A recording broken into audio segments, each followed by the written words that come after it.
MP বাহারের বক্তব্যের প্রতিবাদে কুমিল্লায় জাতীয়তাবাদী আইনজীবী ঐক্য পরিষদের প্রতিবাদ সভা। সামাজিক যোগাযোগ মাধ্যমে দেওয়া বক্তব্যকে কেন্দ্র করে প্রতিবাদ ও নিন্দা জানিয়ে সভা করেছেন কুমিল্লার আইনজীবীরা।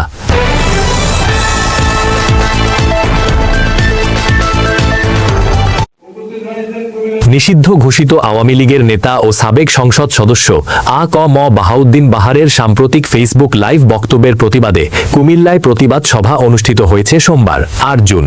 কুমিল্লা আইনজীবী সমিতি ভবনের ৭ নম্বর হলে জাতীয়তাবাদী আইনজীবী ঐক্য পরিষদের উদ্যোগে এই সভার আয়োজন করা হয়। সভায় বক্তারা অভিযোগ করেন, গত ৬ জুন সামাজিক যোগাযোগ মাধ্যম ফেসবুকে দেওয়া বক্তব্যে আ.ক.ম. বাহাউদ্দিন বাহার দেশের প্রচলিত আইন, বিচার ব্যবস্থা এবং সংশ্লিষ্ট আইন কর্মকর্তাদের বিরুদ্ধে ভিত্তিহীন ও বিভ্রান্তিকর মন্তব্য করেছেন। তারা এ বক্তব্যের নিন্দা ও প্রতিবাদ জানান। সভায় জেলা পাবলিক প্রসিকিউটর অ্যাডভোকেট কায়ুম হক রিঙ্কু বলেন, জাতীয়তাবাদী আইনজীবী ফোরামের নেতাকর্মীদের বিরুদ্ধে অতীতে রাজনৈতিক উদ্দেশ্য প্রণোদিত মামলা দিয়ে হয়রানি করা হয়েছে। ভোটাধিকার হরণ ও বিরোধী মত দমনের ঘটনাও ঘটেছে। এখন সামাজিক যোগাযোগ মাধ্যমে এসে কুমিল্লার মানুষকে নিয়ে বিভ্রান্তিকর প্রচারণা চালানো হচ্ছে। সে বক্তব্য কিছু অংশে উনি চরমভাবে মিথ্যাচার করেছেন। আবারও কুমিল্লাবাসীকে, দেশবাসীকে উনি ওনার অতীত কর্মকাণ্ড যেভাবে উনি ফ্যাসিস্ট ভাবে কুমিল্লা চালিয়েছেন, মানুষকে হুমকি ধমকি ভয় ভীতি দেখিয়ে ১৭ বছর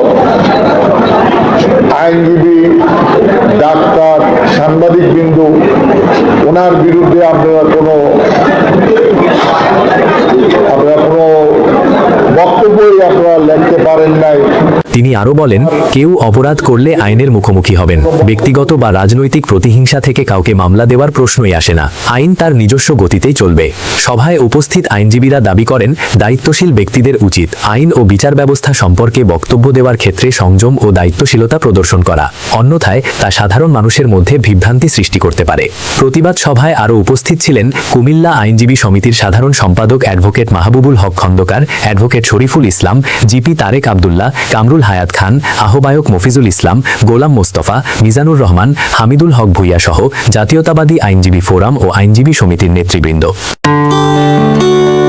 এএসপি নিউজের সাথে থাকার জন্য ধন্যবাদ।